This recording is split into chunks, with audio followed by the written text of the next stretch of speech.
Hello, everybody. My name is Chase Gillespie, a site historian here at the Edison and Ford Winter Estates. We do these presentations on Tuesdays and Thursdays in the museum, but we also do these once or twice a month online. And my presentation is Calling Dr. Ford, the history of the Henry Ford Hospital. Now, if there are any questions, any at all, please type them in the chat, and at the end of the presentation, I'll go through them. And to start off with Henry Ford Hospital, well, you have to start in Detroit itself. There you go. Detroit at the turn of the century. Now, these are actually photos of Detroit in 1890, and the turn of the century saw Motor City exploding in terms of population and business. And I call it Motor City just because it got its nickname after all the car companies who moved in and set up shop, such as Henry Ford, General Motors, etc., etc., etc. The issue is, though, with this boom in business, there's a boom in population, and the streets were getting a little crowded, and utilities were coming to a standstill. And one of the linchpins of community, even nowadays, is healthcare, hospitals, clinics. And Detroit was running out of hospitals. All the rooms were full. And so the city of Detroit was looking inward, saying, where can we build a new hospital? What should we do? And actually, I want to show you a right photo. This is actually of the crankshaft department of Ford Motor in 1908. In fact, there's a lot of employees right here, a lot of people moving into work, and accidents do happen. They're very common back then. So you need somewhere to treat your employees so they can come back to work, so they can make themselves money and make you money. And move on to the next slide is a photo of a lot of important gentlemen. In fact, is the gentleman right in the middle with the shovel. That is Dr. William Metcalf, sorry, I gotta say it right. One of the first proponents of a new hospital in Detroit, as in 1909 saw the push for healthcare with the Detroit General Hospital Association saying we need to build a new hospital. And the original name would have been the Detroit General Hospital. Now, if you look to the gentleman in the center, if you look to the right, it's actually Henry Ford right there. And the next slide will have a better photo of him, a bit closer up. And Henry Ford, chairman of the finance committee, oversaw the purchase of 20 acres in the city by West Grand Boulevard, Hamilton, Bryan, and Bethune Avenues. Hopefully I said that right. And also organized studies of leading hospitals around the world. If we're going to build a new one, how about building it right? And $700,000 was raised for the project, and it began. But they had some hurdles. The fact is, by 1912, with the groundbreaking, well, progress is being made, but a bit of an issue, which now I'll show you the close-up with Henry Ford on the right, as immediately there were issues. The foundation will be incomplete for 18 months due to a lack of funding and direction. There's a lot of money, no one knows what to do with it. And there were even calls by the Association for the City of Detroit to actually take over the project. We don't know how to build a hospital, just give it to the city. A naysayer, though, stood up and said, I can help build the hospital, I can take direction. And that gentleman was Henry Ford. I have a close-up right there. And he actually made the city and the other investors an offer. He would pay back all the investors and take full control of the project and actually build the hospital. And he made good on his offer, as even though having already invested $10,000 and having paid $100,000 for the land, he would pay back around 30 to 40 investors around $600,000. He paid them all back. He has full control. As Henry Ford, his way of working, especially in his business, was full control. Not really a lot of shareholders unless they were family. And so he got to work. And show you a photo of the Henry Ford Hospital in 1914. And it was completed on October 1st, 1915, but there was not much to see. There were the first 5 departments of the hospital included general medicine, general surgery, urology, cardiorespiratory, and gynecology. And there are only a few buildings. The main hospital ward was not even finished yet, the main building, but they still took in patients. A long ward was established with a max of 48 patients to be treated at a time. And other buildings did exist, such as a surgical pavilion. So there's a few buildings, but not much. But 100 patients were still admitted over the next 80 days once the hospital opened. So progress is being made, and the hospital, they hit the ground running. But I do want to touch on what made the Henry Ford Hospital special. and you see all these gentlemen and ladies with different professions. The fact is, taking care of children. Fact is, talking to a specialist, and also dentistry. As Henry Ford Hospital was different in terms of standards and practices. As Henry Ford truly did study all the hospitals in the country and around the world at the time, the best of the best. He had a lot of money. What could he bring in to bring better health care? And the fact is, Mr. and Mrs. Ford even studied other patient rooms to better understand what furniture and what to offer patients and also visitors waiting for their families, for friends, visitors. Now, something I do like to mention, and also why I show so many professions right here, is the fact is the hospital was closed. It was a closed system. This was unique at the time, as a closed system meant that staff were kept in practice in the hospital, meaning they could not work outside, meaning they could not go home or go to other people's homes and provide treatment. As if you're a Ford doctor, you will work at the Ford hospital. You're not allowed to leave, in a sense. So you got better pay, but no chance of extra pay if you treated patients outside the hospital. Now, this inspiration was actually due to a conversation between Henry Ford and Dr. William Mayo of the Mayo Clinic, who ran his system closed. And it is common nowadays, but received a lot of backlash from the Detroit area, especially the Detroit area medical fraternity. They would actually ban Ford doctors from joining the fraternity, as they accused Henry Ford of unethical publicity and of this practice, denying doctors their right to work. Now, people say, well, in fact, unethical publicity, the statement was given there just because Henry Ford was open to the public in terms of what the medical institutions and also in terms of what he offered in terms of practice and also what you had to pay. As Henry Ford did not charge patients so much. I can show you a photo of actually a patient's room. Looks pretty nice. And the fact is, the Fords actually made sure there were bathtubs in every single hospital room. And Henry Ford did push for the hospital to have low fixed fees, meaning rich or poor, you would pay the same amount, which was not so good for the hospital in terms of making money. I'll touch on later on, but get patients in the hospital, good publicity, and also ensuring good care. And each room, the fact is, just mentioned about the bathtub, each room was furnished. The fact is, this photo looks a little barren compared to nowadays, but technology has improved. But it was still a lot better than other hospitals at the time. And remember, Mr. and Mrs. Ford went to other patient rooms at different hospitals, studying how the furniture was set up, what was offered, what was not, to make sure of a good experience for patients who are recovering from surgery, they are ill, they're not feeling good, and also for families who are visiting. And another uncommon practice back then was that Henry Ford actually pushed for a cooperative network of specialists at the hospital. The fact is, these fields could be psychiatry, respiratory ailments, cardiovascular diseases, pediatrics, gynecology, obstetrics, and gastroenterology. Now, I rattle off all those terms to basically say specialists are all kept in the same system. They can talk to each other. They can coordinate because the body is not simply the heart, and that's it. There are more organs, more systems that all work together to form a functioning person. So, a lot of work right there, and also a pioneer at the time. Now, moving on to two gentlemen I want to point out as big, proper wording. The fact is, they were notables in the Ford Hospital and pioneers of medical systems today.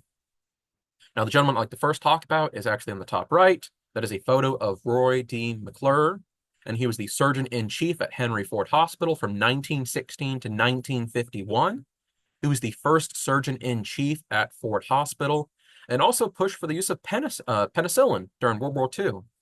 As the Ford Hospital, I'll touch on later on, was actually one of the first hospitals to trial penicillin, which is nowadays a renowned antibiotic and changed the way we fight infections and care for people in hospitals. And a gentleman at the bottom right photo, you can see right there, is Frank J. Sladen, MD, the physician-in-chief at the Ford Hospital, and selected by Henry Ford. Also like to mention that Dr. McClure was also selected by Henry Ford. And these gentlemen were some of the first medical professionals at the Ford Hospital. They pioneered the departments and programs. And Sladen has a bit more credit. The fact is, he helped design the hospital architecture. An example being the nurses' school, which I will show later on. Don't worry, I have a big section on the nurses' school at the Ford Hospital. and helped institute the closed hospital system. And also you see later on, he actually helped serve during the First World War. Moving on to a larger view of the hospital, and looks magnificent. Fact is, taken around 1920s, getting what photos I can. But there's a bit of an issue, as the United States would enter the First World War in 1918, and the government actually wanted the hospital to help care for troops and for training. So Henry Ford willingly give the hospital over to the military. It would shut down in the summer of 1918, and any staff who could pass a military physical would join the service. And Dr. Sladen, I showed earlier, would actually join up with the military. He would serve in the U.S. Army Medical Corps in Camp Sherman, Ohio, during the war. And October 26th, 1918, would see the official handoff of the hospital to the military, with a designation of U.S. Army General Hospital number 36. And the hospital would receive its first patients in February of 1919, and over 2,000 soldiers were treated at the hospital with 0 fatalities in its 11 months of existence as number 36, which is pretty astounding and something to boast about. Now, the next slide I like to show here, the fact is a Ford ambulance, a Model T modified to be an ambulance. The fact is used in the military, used at the Ford Hospital, and sadly later on used during an influenza epidemic. The next slide, I'd like to show some nurses and caretakers actually helping the Detroit area during the influenza epidemic, as after the First World War, the hospital will be returned to Ford on January 1st, 1920, just in time for an influenza outbreak in the Detroit area. And it was part of the Spanish flu, a global influenza epidemic at the time. It spread across the world, very devastating, and the Detroit area was pushed to the breaking point, as 300 emergency beds were opened at the Ford Hospital to the public, but sadly it was not enough. Over 9,000 Detroit residents would sadly pass away due to the outbreak, and the reason for that is the hospital was not fully built yet.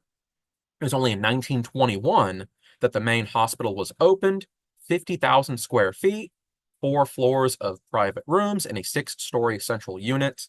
This also included a diagnostic clinic, helping this hospital earn the reputation as one of the finest in the country at the time. And sadly, though, was not there just yet for the influenza epidemic. Now, moving on to the next slide, is I want to talk about staffing and also the nursing school. As the fact is, by 1924, there were 9 buildings at the hospital. There's the main hospital, educational building, nurses' dormitory, surgical pavilion, powerhouse, and service building, one of the many. And the hospital at the time had 100 doctors, 137 nurses, and 100 clerical staff. But they were pushing for more staff, better training, and so in 1925, we see the opening of the Henry Ford School of Nursing. There's actually a graduation ceremony right here of the nurses' school. And at the back, actually have the Ford family. From the center, you can see from center right, Clara Ford, I believe, then Henry Ford, and then at the far right, that would be Edsel and his wife right there. The fact that they would attend a lot of these ceremonies to greet the nurses, have tea, and discuss life itself. And 1925 saw the opening of the Henry Ford School of Nursing, and also the Clara Ford Nurses Home, which mentioned earlier, the nurses' dormitory, which is a 300-room building, and the nursing students would attend a 3-year tuition-free program with education in hygiene, chemistry, and other subjects. The next photo, I do believe, shows off the nursing school and also the dormitory itself. And the fact is, at the bottom right, there was actually a pool at the nurses' dormitory and 2 squash courts, alongside multiple classrooms, labs, and demonstration rooms. So, top of the line education, it was free, and the fact is, the Ford family would visit very often to have tea with the nurses and oversee the program and make sure funding's going where it should. And the first class consisted of 93 students. And I do want to show a photo right here of Clara Ford standing with a graduate class of the Henry Ford Nursing School. And Clara, you can see right there, wrote down they would host tea parties, and the Ford family was a constant presence. There would be changes, though, as the 1970s would see the program cut to 2 years, and also issues in terms of funding, as a lot of nursing students would not simply live at the dormitory, they would actually commute to work. And so funding would slowly trickle away, and the last class would actually graduate in 1996, shut down after 71 years of service. Decades training amazing medical professionals, and more than 5,000 nurses were graduated through this program. Reason I like to highlight this. Now, moving on. Well, first of all, have some photos of the nurses in training. Fact is in surgical laboratory. Fact is having to make beds proper. Once more, the best training possible. And I do believe the next photo will be on the main view of the hospital itself, and also the hospital's growing. It's getting very large, and there's being some outreach to the media, as Henry Ford actually had radio programs and actually tapped the Ford Hospital to bring in experts. Next slide. Fact is, one of the radio rooms at Ford Motor, and not too much presentation. The fact is, amongst the performances given for the Ford radio, as Henry Ford would also offer musical performances, orchestras performance. He would also offer speeches. And Henry Ford opened a slot for medical talks. And these were written by medical professionals from the Ford Hospital. And if their voice was good enough, then they could actually read them aloud for the world to hear. So a doctor could actually give a speech on the Ford radio. And these talks would vary from such topics as boils to shoes and feet. And it is strange thinking about it, but nowadays, there are a lot of ads nowadays for medications, for hospitals. You can see those in newspapers. You can see them on the news today. In fact, these TV commercials. So Ford was a bit of a pioneer in medical commercialism, but also giving advice to the public. And also nowadays, we have blogs and websites where doctors do offer their own advice on specialty topics. And I mentioned if your voice is good enough. The fact is, if your voice was sadly not good enough, Henry Ford would have one of his speakers or announcers for the radio would take over and actually read the speech itself. So hopefully your voice was good enough back then. Now, this is not Detroit. This is not actually the United States. This is a photo of Fordlandia, a city that Henry Ford had built in the Amazon rainforest starting in 1928, because he had purchased 2.5 million acres of land in the Amazon rainforest to start farming and producing rubber for his factories and for his cars.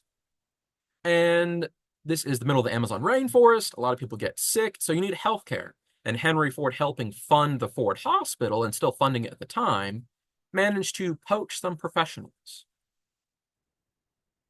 And here's a few photos of the Ford Hospital. The bottom right, the exterior.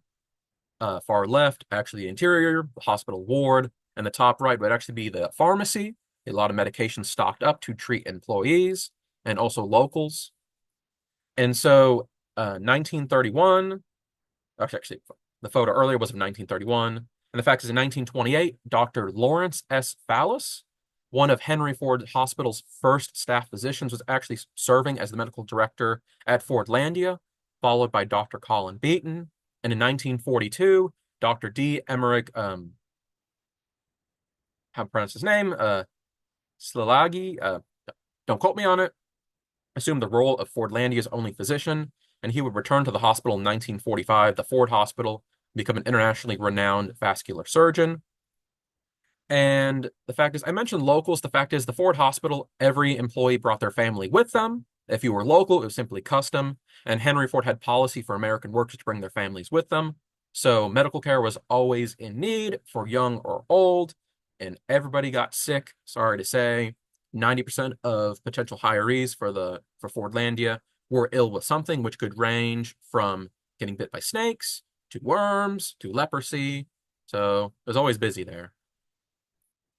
Now, jumping away from Brazil and Fordlandia, jump back to the United States and actually see U.S. Army nurses right here as the Second World War. As the entry of the United States into the Second World War in December of 1941 saw changes implemented at the Ford Hospital, and from December 41 to October 1st, 1944, a civil defense plan was adopted, as the United States at the time did fear possible invasion by the Germans or Japanese forces, and so got to be ready for anything. And by March of 1941, the 1,000 hospital employees, which give an idea how large the hospital was at the time, were trained and assigned different roles in case of invasion or in case of being co-opted into the military. And some employees did enlist or they were drafted, as by 1945, around 350 staff, a large portion of that 1,000 who were working there, had left the hospital to fight in the war. Moving on to a bit more of the research side, a bit more of the scientific side, as this is actually a photo of the labs at the Ford Hospital and going on to the Edsel B. Ford Institute, as the Edsel B. Ford Institute for Medical Research was founded in 1947 as the formal scientific research division for the hospital.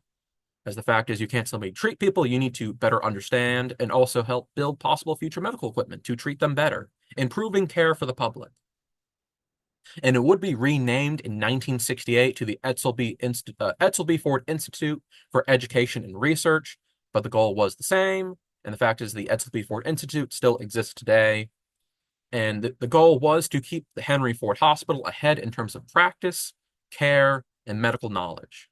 And I will touch on in a little bit on some of the advances they made at the Ford Institute and the role the Ford family played in this. And the first Ford to play into funding was the gentleman in the center. Fact is, Henry Ford himself. As I want to touch on the financials for the Ford Hospital, keeping the lights on, as it was only in the 70s that the Henry Ford Hospital would change its fixed rates for its patients. So until then, everybody was not charged very much, which was good for the patient, not really good for the hospital in terms of keeping the lights on and paying employees. As remember, he charged flat rates, either rich or poor. And Henry Ford would poach staff from notable institutions such as Johns Hopkins.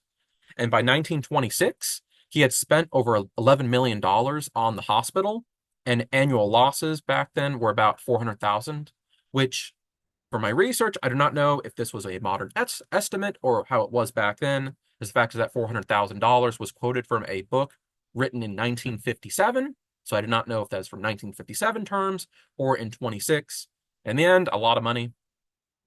And Henry Ford, at the end of his life, as he had sadly passed away in 1947, he had donated $16,525,000 to the hospital to keep the lights on and improve care.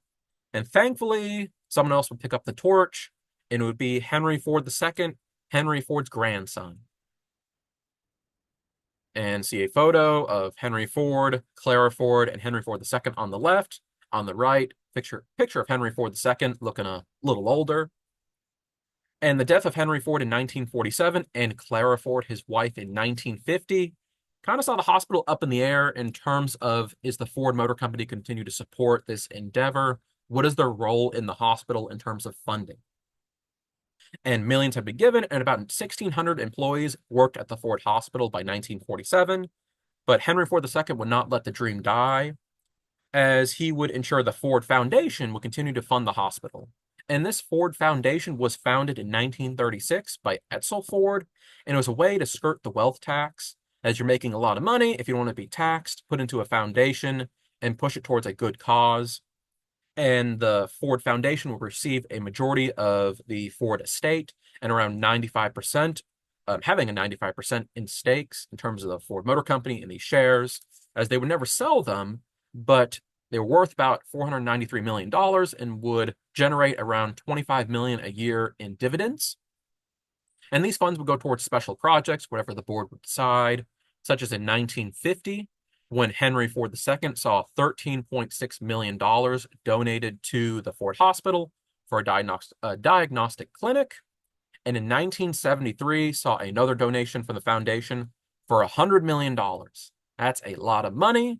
There was a bit of a contentious decision between Henry Ford II and the board, but Mr. Ford II was vehement that the money will go towards the hospital, go towards a good cause. And the money did go towards a good cause, as the funding from the Ford Foundation would eventually allow the hospital to open up a 17-story clinic building, and which was housing 14 specialty outpatient clinics, alongside a 35,000 volume medical library and 20 new operating rooms. This is all in 1955. So before the big donation, even this little bit of money, fact is, a couple million, goes towards a lot in continuing to build up the hospital and building a good relation for Ford Motor and for Henry Ford II's sake, a good image of Ford Motor, and the money's not simply sitting in a vault collecting dust. It's going towards a good cause and also skirting the wealth tax. Now to some medical marvels, as Henry Ford Hospital was a pioneer in a few items and also a few practices. And I would 1923, sadly don't have a photo of, that the hospital was one of the first of the nation to open up a psychiatric unit, which was groundbreaking at the time, and also one of the first to clinically trial penicillin. As you can see in the far left is actually a pretty old bottle of penicillin, and actually give you the date right there. I believe it was 1941, I believe this. Oh, actually, sorry, 1948. My date's right. So astounding at the time, and thankfully penicillin has changed, and also better procedures in maintaining the medication. And at the right, what is that? The fact is, it is a liquid oxygen tent, and is actually created by Dr. Frank Hartman in 1943. And this is a tool to help those with respiratory issues breathe better, as the tent was filled with concentrated oxygen. And sadly, though, the liquid oxygen tent is nowadays a bit dated. It does offer a bit more concentrated oxygen than O2 tanks we use nowadays, but O2 tanks are cheaper. So the practice has sadly gone away, but Henry Ford Hospital was still a pioneer in a number of practices and also an inventor. You can see right there with the, once again, liquid oxygen tank or tent. Now, I have a photo of Henry Ford dancing, and at the bottom left, you can see the hypocrisy of Henry Ford. As Henry Ford, as boasted, the fact is he gave so much money to the hospital, he helped plan it, he helped design it. Well, as he got older later in life, he would not actually like the hospital. He would kind of fall out of favor or lose the respect of other medical professionals because he did not trust them. A project of the fact is, skip ahead to the fact is the lady on that's actually dancing with Henry Ford is Clara Ford, his wife, and there is a bit of a hubbub, bit of a fight between Ford medical professionals and Henry Ford, as Clara Ford did suffer from arthritis, and the chief of medicine, chief of surgery said, "We don't know how to help her. In fact, we tried our best. We don't have a cure for her arthritis." And Henry Ford was vehement that they had not looked into other avenues for her arthritis, such as diet, which the hospital said that's not really the cause of the arthritis, and Henry Ford did not believe them. And Henry Ford would actually turn to his chiropractor as his main source of medical advice, which you don't trust the doctors you pay, and the hospital you built, but you trust a chiropractor. All right. And another issue, though, is the fact is why I have a photo of Henry Ford dancing. As Henry Ford is an avid dancer, he could dance for hours at a time, even as he got older in his 60s and 70s, and he actually passed away at the age of 83, still dancing. But his other patrons, all his friends, some of them were not as spry as he was. As an example, at one of Henry Ford's dances, an older gentleman would sadly pass out. In fact, he might have worked himself to death trying to dance to Henry Ford's beat. And F. Janey Smith, the head of cardiology, actually revived him. And he would recommend the man should go home, rest, and then have a follow-up, which a lot of medical professionals nowadays offer. Simply go home, do not continue to dance. But Henry Ford said, no, you don't have to do that. All he needs is a glass of milk, and he can stand back up and go back to dancing. Which you're going against the advice of the chief of cardiology. Well, Henry Ford, you need to look in the mirror and see you're not a professional of medicine, and maybe follow the doctors you pay. So, a couple strange facts, a few strange stories. The fact is, Henry Ford had strange diets, strange practices, even though he helped build the Ford Hospital, as the Henry Ford Hospital still exists today, and it's still in its standing due to his efforts. And on existing today, I do have a modern photo of the Henry Ford Hospital and the legacy today, and all these stats are actually from 2023. There were 877 beds. It is renowned nationally for cardiovascular surgery, neurosurgery, and cancer care. And there are over 4,000 students, residents, and fellows at the hospital today, getting their education, getting their training, and hopefully applying to work at the Ford Hospital. And there are 50 plus accredited programs at the Ford Hospital, and is one of the top 5 Michigan National Institutes of Health funded institutions. Fact is, I have checked wording there because it's a bit of a mouthful, but the website says as such, so I'll trust them. So a renowned institution still existing today, and the fact is, do have coworkers who have gone to that hospital and speak like kindly of the care they received there. So thankfully, Henry Ford's legacy still continues today. Now, with that out of the way, I do have my sources right here. The fact is, the Detroit Hospital itself has a lot of articles on what they went through, the history, and also get some good photos. The Henry Ford website has some good photos too, a couple articles. Influenza Archive actually has a short article on the influenza epidemic in Detroit. And the YouTube video at the bottom actually is a documentary on the Henry Ford Hospital itself. And where I got a few notes, especially on the medical inventions such as the liquid oxygen tent. And my next slide on sources, a couple of the books I looked through. The fact is, scattered throughout, kind of pick and choose facts. Facts is Wheels for the World is pretty good for the Ford Motor Company itself. A couple of bits on the Ford Hospital. So sadly, none of these texts really go in depth on the Ford Hospital, but reading them all together and collecting facts and sources can build a full picture and a full story of the Henry Ford Hospital. Now, before I end the presentation, are there any questions, any at all? Feel free to pop them in the chat. Chat will check now. Well, if there are no questions, I would like to say thank you all for tuning into my digital discussion on Calling Dr. Ford, the history of the Henry Ford Hospital. And hopefully next month or whenever we have the next digital discussion, you also tune in once again. And I'd like to say have a good rest of your day and goodbye.